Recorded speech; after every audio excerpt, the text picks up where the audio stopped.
भतीजा माने विश्वास करे। परमात्मा ने कहा था ये जो कड़वा लगे सो मीठा हुई।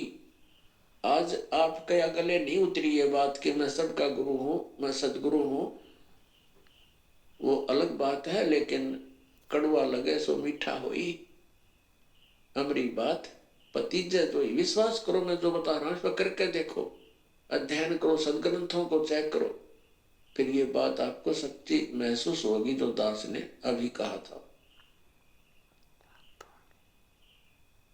तो प्रसंग जो चल रहा है वहीं आते हैं।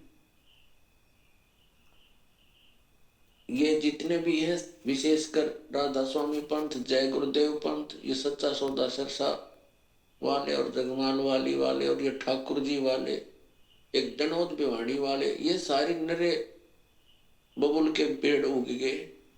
अपने आत्माओं ये बताते हैं कि सतलोक में परमात्मा निराकार है, और इन्हें ना सतलोक का पता। सतलोक क्या है?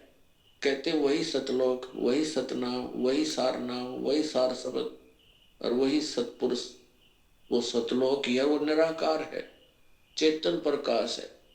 और इन सभी कबीर पंथियों का और सभी इन राधा स्वामी से निकली हुई उनकी ब्रांचों का, जैसे सच्चा सौदा सरसा और जगमाल वाली और ये ठाकुर जी जय गुरुदेव जी वाले, इनका मानना है कि मोक्ष प्राप्त प्राणी सतलोक के अंदर उस परमात्मा के प्रकाश में ऐसे मिल जाती है, वो आत्मा जैसे बूंद समंदर में। और एक है रांजड़ी गांव जम्मू के अंदर, एक नया संत मिला जिसका नाम है मधु परमहंस, और वो भी कबीर पंथी का लाता है। और सतलोक को कैसे डिफाइन करता है, सृष्टि रचना सुनाते समय उसने क्या बताया है कि पहले परमात्मा गुप्त थे, फिर उन्होंने एक शब्द उच्चारण किया, उससे एक अद्भुत प्रकाश बन गया। उस प्रकाश के अंदर फिर परमात्मा अमर पुरुष समा गया, वो अमरलोक हो गया। फिर वो फिर अमरलोक बन गया, यानी वो परम पुरुष भी अमर पुरुष भी अमरलोक फिर एक हो गया, वो प्रकाश पुंज। और फिर कहते हैं उस प्रकाश ने परमात्मा को ऐसे छटक दिया, अपने आप को ऐसे छटक दिया, उसमें से बूंद सी बन गई ऊपर जानते, फिर उल्टी आएगी। जैसे जल की बूंद ऊपर को फेंकी जाए, जल में आकर मिल जाती है, पर वो मिली नहीं, वो कण कण से बन गए, बिंदु से बनकर जीव बन गए, घूमने लग गए उस प्रकाश में। वहां जाकर उसके हिसाब से मोक्ष प्राप्त प्राणी वो अंश बनकर जाते हैं, और वो डॉट बिंदु बनकर ऐसे घूमते जैसे मछली जल में उस प्रकाश में भटकती है। ये कहता है कि मेरे पास जो वस्तु है इस ब्रह्मांड में नहीं। अब उसका सारा जाड़ा लेकर और गांठ बांध दी उसकी, अब दिखा देंगे वो कैसा क्या है उसके पास वस्तु। तो परमात्मा ने इस दास के ऊपर दया बख्शी है, वो दिव्य दृष्टि दे दी इस ज्ञान को समझने की और इनके अज्ञान की परख करने की, और वो आपको आसानी से करवा देगा। दास 2 मिनट में समझ जाओगे वास्तविकता क्या है। एक तो इसका विधान है श्री मधु परमहंस रांजड़ी वाले का, जम्मू वाले का। एक तो ये हो गया कि अमर पुरुष और अमरलोक वो एक बन गया, वो चेतन प्रकाश हो गया।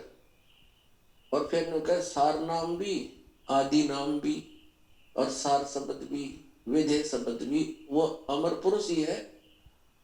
अमर पुरुष वो बनेगा अमरलोक, यानी वो सारा कुछ वो चेतन प्रकाश को, ये अमरलोक भी, सार शब्द भी, सार नाम भी, विधेय नाम भी, आदि नाम वही, सतनाम भी वही, अमरलोक भी वही, सतपुरुष भी, अमर पुरुष भी वही, और सार नाम भी वही।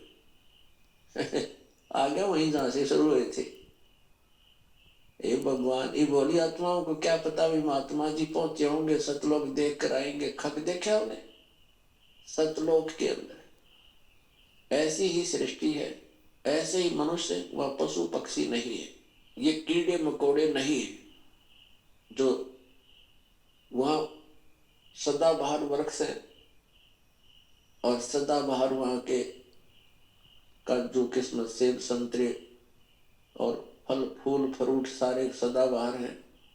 वहां जाने के बाद प्राणी ना वृद्ध होता ना उसकी मृत्यु होती। अपने आत्मा यदि हमने वहां जाकर के नए धक्के खाने हैं, डोट बढ़कर घूमना, क्या आनंद होया? वो खाक आनंद है। मोक्ष का अर्थ होता है जिसके ऊपर जैसे कोई बंधन में ना हो। हम यहाँ कर्मों के बंधन से बंधे हुए हैं, वहां कर्म नहीं है। निष्कर्म में मोक्ष प्राप्त होता है, बिना किए प्राप्त होती है सब सुविधाएं, उसको निष्कर्म में मुक्ति मानते हैं। तो वहां जाने के बाद देखो, आप देखते हैं प्रत्येक व्यक्ति चाहता है काम थोड़ा करूं, ना करूं तो घना बढ़िया और सुविधा सारी हो। तो ये हमने कहा, यह आभास कहां से हुआ? क्योंकि हम ऐसे स्थान पर रहते थे, वहां हमने काम तो करना ही नहीं पड़ा था, सुविधा नहीं थी, आगे पड़ी रही थी। फिर दूसरा कोई बूढ़ा होना नहीं चाहता, वृद्ध अवस्था को कति पसंद नहीं करते, यानी 80 साल तक भी बाल काले करते रहे और दांत कृत्रिम टडवाए ले, कुछ थोड़ी बहुत से बूढ़ा सा ना दिखो हैं। और फिर मृत्यु कोई नहीं चाहता, और दोनों कंपलसरी। ये तो यहाँ का यूनिवर्सल ट्रूथ है, हार्ड एंड फास्ट रूल है तो इसका कि वृद्ध भी होगा और मृत्यु भी होगी, और हम दोनों पसंद नहीं करते, दोनों कंपलसरी होंगे यहाँ पर। इसी प्रकार कोई काम करना नहीं चाहता। हम उच्च शिक्षा किस लिए प्राप्त करते हैं कि हम कुर्सी पर बैठे दफ्तर के नीचे, नौकर हो, घंटी बजाए, पानी पिलाओ, चाय लाओ, हैं? काम कुछ नहीं करना पड़े, तनख्वाह मिला गणी ठाठ से रहे। तो ये हमारी प्रवृत्ति जो यहाँ हम एक नकल कर रहे हैं, एक लकीर पीट रहे हैं सतलोक के उस सुख को भूल कर, उसको छोड़कर, और वो वही प्राप्त हो सकती है बबूल के पेड़ पर। यदि कोई आम खोज रहा है बबूल के वन में और वहां कोई आम ढूंढ रहा है, उस जैसा मूर्ख नहीं।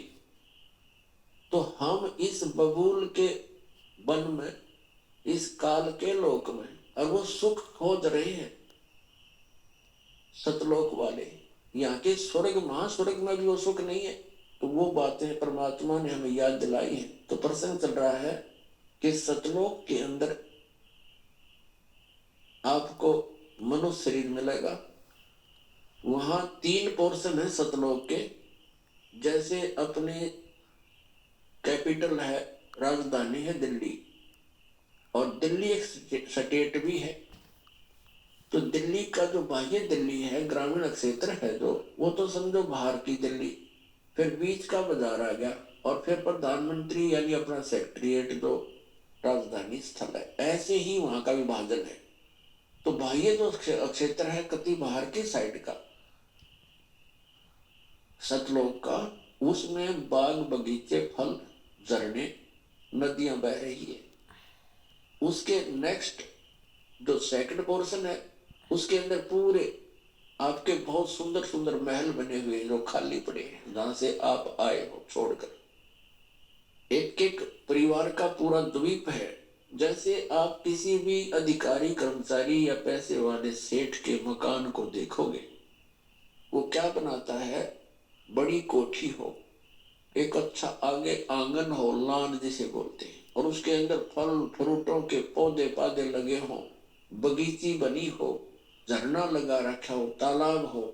इस तरह की हम सुविधा खोजते हैं। और हम पिकनिक मनाने जाते हैं, पहाड़ देखने जाते हैं, बड़े बड़े सुंदर स्थान, झरने देखने जाते हैं। ये हमारा स्वभाव वहां से बना हुआ है। और यहाँ तो हम जाते हैं, वहां जेब कटवा कर आ जाते हैं। 10,000 रुपए ले गए कुल्लू और मनाली मई जून जुलाई में, और अपने पैसे खर्चो, वह कुछ दिनों के लिए इधर उधर सैर सपट्टे करो और पैसे बर्बाद करके वापस आ जाओ। यहाँ का तो ये सुख है। और सतलोक में जाने के बाद वो कभी अभाव नहीं, कोई खर्च नहीं, और किसी किस्म का कोई वहां दुख नहीं। तो अब हम कोई मरना नहीं चाहते और ये परिवार बना रहो, हम मरा नाम न कदी जरूरत नहीं थे, दुखी और भी हो जावा, हम यहाँ से नहीं जा सकते, जरूरत ही नहीं हमने जाने की फिर। लेकिन यह मृत्यु खतरनाक हमारे लिए और वृद्ध अवस्था, और ये सारा वहां होगा और वहां फिर दुख नहीं, कोई काम नहीं, अपना बहुत ही सुविधा है आपको, वहां भी आपको परमात्मा की याद बनी रहती है। परमात्मा की जो सिमरन वहां भी आपने करना होता है, उस सिमरन का इतना आनंद आता है। कई व्यक्ति सोचते हैं फिर वहां करें क्या, वहां परमात्मा की याद, वह बहुत सब सुविधाएं हैं जो यह वर्णन नहीं कर सकते। वहां आपको पता भी नहीं चलता कितना समय बीत जाता है और आप सदा सुखी रहते हो, कोई राग द्वेष नहीं, कोई ऐसी चीज का अभाव नहीं जिससे राग द्वेष बने, कोई ऊंचा बड़ा नहीं, छोटा बड़ा नहीं, वहां पर सबको एक जैसी सुविधा है। तो ये सतलोक के अंदर सभी सुविधाएं हैं और वहां पूर्ण मोक्ष है वो प्राणी, कोई प्रतिबंध नहीं। क्योंकि जितने भी यहाँ कानून बनाए जाते हैं निकम्मे आदमियों के लिए बनते हैं। जो नागरिक अच्छे होते हैं वो तो वैसे अपना सद्भावना से रहते हैं, वो कोई अपराध करते नहीं, तो वहां सभी नागरिक सही हैं, उनका कोई द्वेष नहीं, राग नहीं, क्योंकि यहाँ से वही प्राणी जाएगा जिसका नेत्र सुधर जाएगा और भक्ति धन हो जाएगा। तो यहाँ आपका व्यवहार और स्वभाव सुधारने के लिए प्रैक्टिकल कराया जाता है। तो आप यहाँ आते हो सत्संग में, आप यहाँ आकर के एक तो ज्ञान सुनते हो, ज्ञान सुनो, फिर ज्ञान के ऊपर उसके अमल करो कि जो वचन कहे जाते हैं ये किसी डूम पाठ के गीत नहीं, ये परमात्मा का दिया हुआ मार्ग है, परमात्मा के दिए हुए वचन है, ज्ञान है। और